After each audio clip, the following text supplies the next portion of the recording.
person next to the person that was looking up the strike info earlier. Did you give it to her? Because he was like, he saw me, so like, you're not wearing glasses.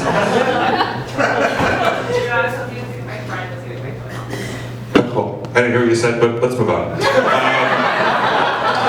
It's all good, don't worry, we're having fun, it's all fun. Guys, your next comic coming to the stage, he's so funny, make it a 12 out of 10 for Maurice Parkman James.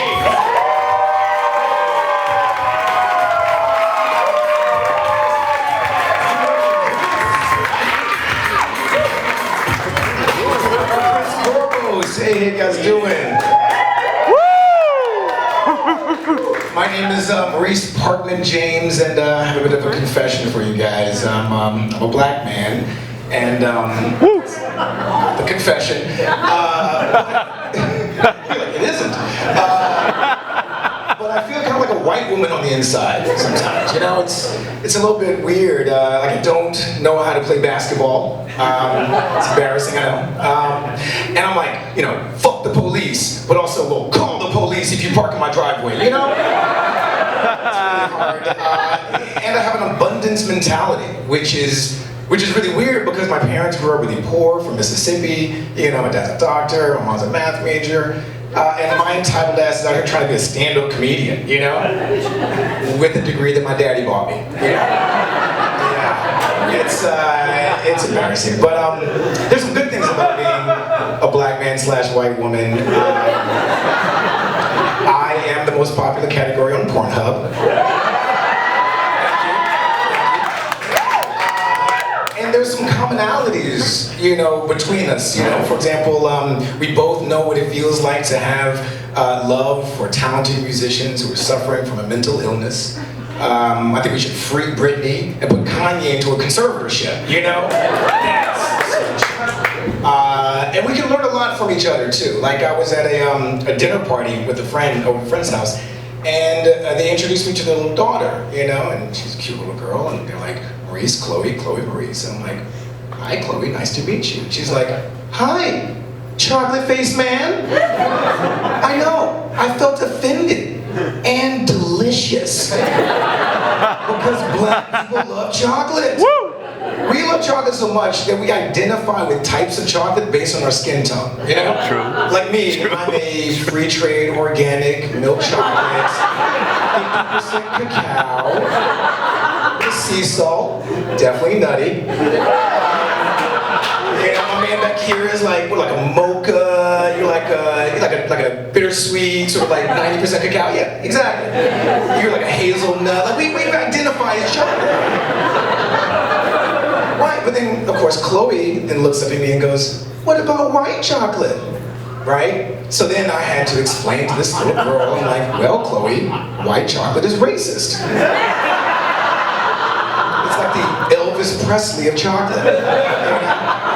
It's like, it's marketed like chocolate, but it really is just sugar and milk fat on the inside, you know? Like it's, and actually I can prove that it's racist because it was invented in 1936 in Switzerland, just in time for, you guessed it, the Nazi Olympics.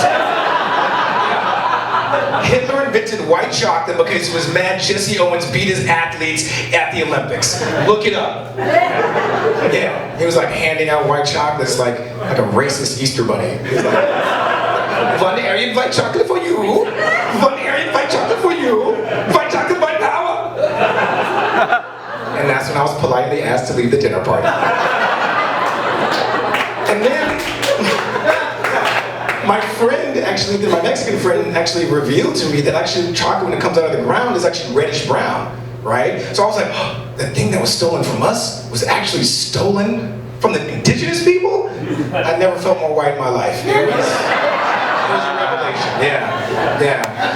Cultural appropriation is bad. But actually, when you think about it, people who culturally appropriate are actually the biggest fans of that culture. So, you know, maybe it's not all so bad. Like I was at a reggae concert the other day, and it was, you know, I didn't know the band, but I was looking over and this guy had like dreads and like a t-shirt on with like the band's face on it and all the words, and was the whitest guy I'd ever seen, right? And I was like, I looked over at my Jamaican friend, I was like, does this not bother you? And he was like, no man, we will not sell him our soul, but we will sell him our merchandise. Don't laugh at that terrible Jamaican accent. I don't do accents well. See the Hitler accent from earlier. Yeah, it is, I also have another confession. I am heterosexual. Yeah. What? Which means I never learned how to properly make love to a woman. Because as straight guys, we're only taught how to make love to women based on like Chris Brown videos and porn, right? We don't know. So I got invited to this like kinky party back in the day, and I was like all excited, you know. It was like, ooh, it's gonna be like every porn I ever watched. But the thing about porn is like the highlight reel of sex. It doesn't teach you how to have sex, right? It's like watching SportsCenter all day. You're not gonna know how to play basketball, right? So you're like, I went to the party, I was like, yeah, I'm gonna dunk on this pussy. And the girl was like, oh no, your fundamentals are weak, okay? Your left-hand crossover finger roll is mid. At least I think that's what it was. I don't play basketball. Yeah, and so I was like, okay. So I got to the party, and you learn some things about it. There's some tenets in the kinky scene that can really be helpful for all of us, right? And I'm gonna teach you straight guys. Here's a crash course. So one, there is consent. Ask permission before you have sex. Really? You should be writing this down, right? There is negotiations, talk about the sex before you have the sex, what they want to do, right? And then there's aftercare. Be nice to her after you have sex with her. Right? Every straight guy. Yeah. And actually the king scene is actually quite beautiful because it's really, really wholesome and it teaches you some things. It's like therapy, actually. Neither are covered by your health insurance. And it's mostly talking. Like, you know, there's 20% it's sex, and it's 80% talking about sex, which can be sexy. I was with this girl, and I was asking her, I was like, what do you want to do? What's your fantasy? She was like, oh, I've always had this fantasy where I wanted you to lay me down and undress me very slowly, and, you know, light some candles and massage me, and then kiss me very softly. And then cover me in hot, melted white chocolate. And I was like, yeah, I'm out. See you guys next time.